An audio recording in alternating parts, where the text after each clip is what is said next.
Mr. President, if you're going to contradict me, I ought to have a chance to. The Congressional Budget Office report says that premiums will rise in the individual market as a result of the Senate bill. No. Let me, and this is an example of where we've got to get our facts straight. That's my point. Well, exactly. So let me respond to what you just said, Lamar, because it's not factually accurate. Here's what the Congressional Budget Office says. The costs for families for the same type of coverage as they're currently receiving would go down 14 to 20%. What the Congressional Budget Office says is that because now they've got a better deal, because policies are cheaper, they may choose to buy better coverage than they have right now. And that might be 10 to 13% more expensive than the bad insurance that they had previously. But they didn't say that the actual premiums would be going up. What they said was they'd be going down by 14 to 20%. I promise you, I've gone through this very carefully with the Congressional Budget Office.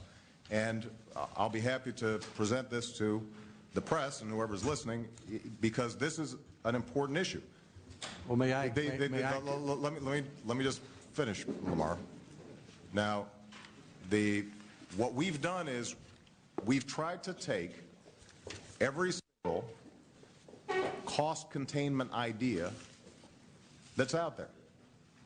Every proposal that healthcare economists say will reduce healthcare costs, we've tried to adopt in the various proposals.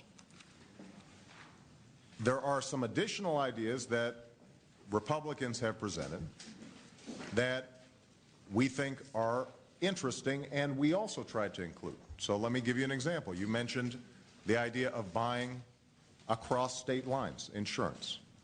That's something that I've put in my proposal that's actually in the Senate proposal. I think that it shows some promise. You mentioned that, that Mike Enzi has previously said that he's interested in small businesses being able to pool in the equivalent of some sort of exchange. So that's where there's some overlap. But I just think it's very important to understand that what we've done is to try to take every single cost containment idea that's out there and try to adopt it in this bill. What I'd like to do is to see if we can proceed and have a very concrete conversation about what are the ideas that you guys have that you don't think are in our bill to contain costs. And what I want to do is to see if maybe we can adopt some of those or refine what we've already done in order to further reduce costs. Mr. President, I've had and what I'd like to do also is to make sure that you maybe suggest some of the ideas that are currently in the bill that you think are good. Because, Lamar, in your opening introduction, what I saw was, sort of the usual critique of why you thought it was bad. But as I said, we've adopted a lot of the ideas that we've heard from your side of the aisle. So I hope maybe you could say, well, those are the ones that we think are good ideas. Here are the things that we think are bad ideas, as opposed to just painting in broad brush. Go ahead. Mr. President, let me show some respect for my colleagues here. They're all here, eager to speak, all sure they could do a better job than I could on any of these points.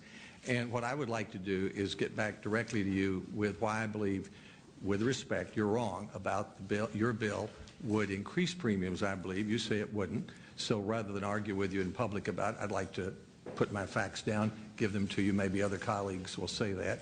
As far as Mike Enzi's proposal, he's ready to talk about it.